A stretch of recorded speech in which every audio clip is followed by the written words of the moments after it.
Wow, I look like I'm in some kind of freaky tunnel. Anyway, hi guys. I know it's been a long time. Um, so 2014 has not been the best year for me, both personally and as far as reading goes. I think I've read less in the last year than I have in recent memory.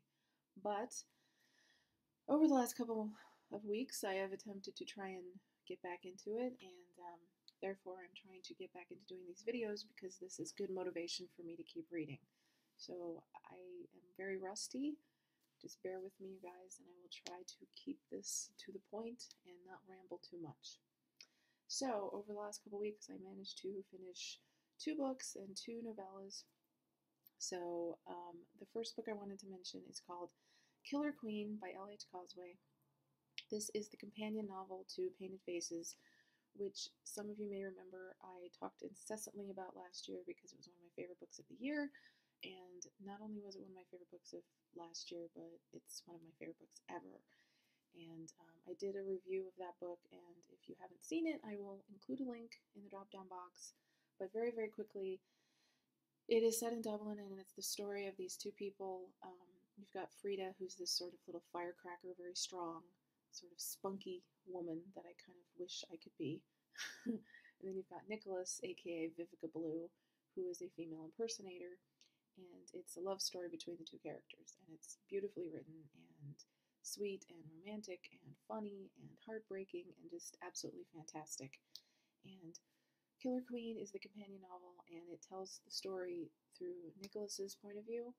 And one of the things that I don't really enjoy usually with companion novels is that it seems sometimes to be just a rehash of stuff you've already read, which can be kind of boring.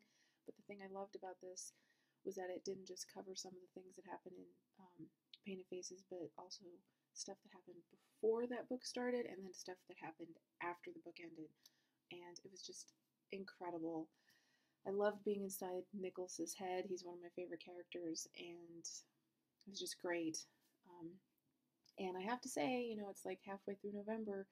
This very well could be my favorite read of 2014. It was that good. It was 200 pages of just... I smiled almost. When I wasn't smiling, I was crying. So I was feeling, it was a very emotional, I feel a very emotional connection to these characters. So it's great. And obviously I gave it a 5-star, or my favorite books, what I tend to do is I call them a 6-star read. So it was a 6-star read for me, but I gave it a 5-star rating on Goodreads. Does that make any sense? Probably not. Oh, God, I'm so out of practice. Anyway, okay, so after I finished that, I kind of wanted to go for something a little different.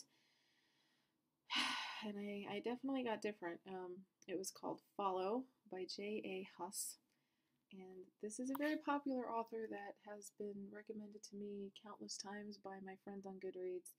And this is a serial series that, it's like 80 to 90 pages per episode. And I thought I'd give it a try, and yeah, I didn't really like it. It's about this girl who is known for being on Twitter, and she meets this actor, and they kind of make you think like they're going to have these exchanges back and forth through Twitter, which I thought was kind of a unique idea, but that's not really that prevalent in the first part, at least. And it was, it started off kind of fun, and then it sort of spiraled out into really just over the top and silly. So I read it, but I have no desire to finish the series, so I gave it 2 stars on Goodreads. Next up, I read a book called Among the Echoes by Ali Martinez. And speaking of Goodreads, once again, this is an author that has been recommended to me so many times on Goodreads. And I actually was reading up on her books, and they sounded really intriguing. And it's sort of a loosely tied together series, but each book is considered a standalone. And Among the Echoes was the most recent book that she put out, and I actually contacted her through Facebook because I said, I know you say the books are standalone, but then some people say you have to read them in order, so can I just read this one, or do I have to go back to the beginning, and she's like, no, there, you can read this one by itself and then decide if you want to go back. And that's what I did. And let me tell you guys, this book was great. It was very different from what I had been reading or what I had been attempting to read over the last several months. Um, very, very quickly, because I think this is sort of a book you have to go into blind in order to appreciate the whole aspect of it. But it's about a woman who ends up going into witness protection, and she's being protected by this man who, it's kind of controversial because some people look at it as, she really has no business trusting this guy because, a lot of people could say that he was part of the reason why she ended up in witness protection. And then there are other people like myself who can sort of see the gray area and understand why she stayed with him and depended on him and trusted him so much. But anyway, it's about this woman, and she's in hiding, and she ends up meeting this man who turns out to be a professional boxer, and they develop a friendship, and it's very suspenseful. And I have to say right off the bat that a lot of people start this book and they see the first chapter and are completely turned off by it because it's very dark. And I'm not even talking about C.J. Roberts dark, like dark duet dark. No, this is even beyond that. It's very, very dark.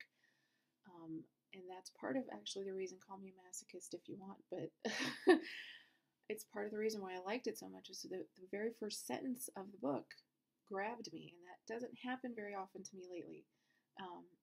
And it just made me want to read more. So it's very dark in the beginning, but if you can get past the first chapter, then you're in for an amazing story. And Ali Martinez is a great writer.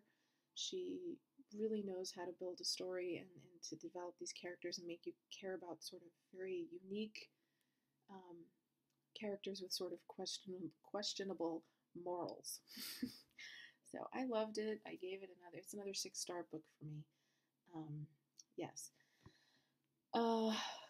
Okay, so anyway, the last book I attempted to read, this is kind of sad, was another book by L.H. Causeway, and this one is called Still Life with Strings. It breaks my heart to say this, but I didn't really like this book. God, I usually love her writing, and there was nothing wrong with the writing in this book. It was just, it moved very, very slowly, and I just didn't feel a connection with the characters. And maybe I have this like unbelievable sort of expectation with her writing, since I love Painted Faces and Killer Queen so much, and maybe it's just too difficult for me to try and accept different characters written by her. I just wasn't feeling it. I mean, I finished it, but it took me longer than it should have. But it's about this girl who is taking care of her siblings, and it's again set in Ireland, and she works as a bartender, but she's an alcoholic, and she works as a bartender at this for the symphony orchestra, and she also does side jobs, and one of her side jobs is she's a living statue. She busks for money on the street as a living statue, and she meets this guy who's a violin player and seems very sheltered and very quiet and has a very lonely life, and he sort of asks her to help him live, to enjoy life and to do things, because he's, like I said, led a very sheltered life. On the surface, it's a sweet story. It just moved very slowly, just very, very slowly for me, unfortunately. But yeah. Anyway, so regrettably, I only gave it 2 stars on Goodreads. I know it's like, oh, I hate doing that to one of my favorite authors, but I just didn't like it as much. So that's what I've read over the last couple weeks. Currently, I just started, I'm about a third of the way through with Changing Course by Ali Martinez, which is the first book she put out, and I'm liking it. Not quite as much as Among the Echoes, but it's pretty good. Yeah, so I'm just trying to just keep moving forward and just keep reading, and yeah, because reading helps me. Reading is my therapy. It's very therapeutic, and it's my escape from my crappy reality. So Okay, guys, so that's pretty much it. I'm going to shut up. And hopefully, as I continue to do these videos, it'll get a little bit more easier and I will make more sense because I feel like I was a little scatterbrained for this video. But thanks for all your support. Thanks for sticking with me for those of you who have. And thanks for everybody who sent me messages and email and asked if I was okay and all this other stuff. But like I said, I'm probably going to upload a vlog this afternoon to my other channel and kind of discuss what's been going on with me outside of my booktube channel. So thanks for watching, and I will talk with you later, guys. Bye.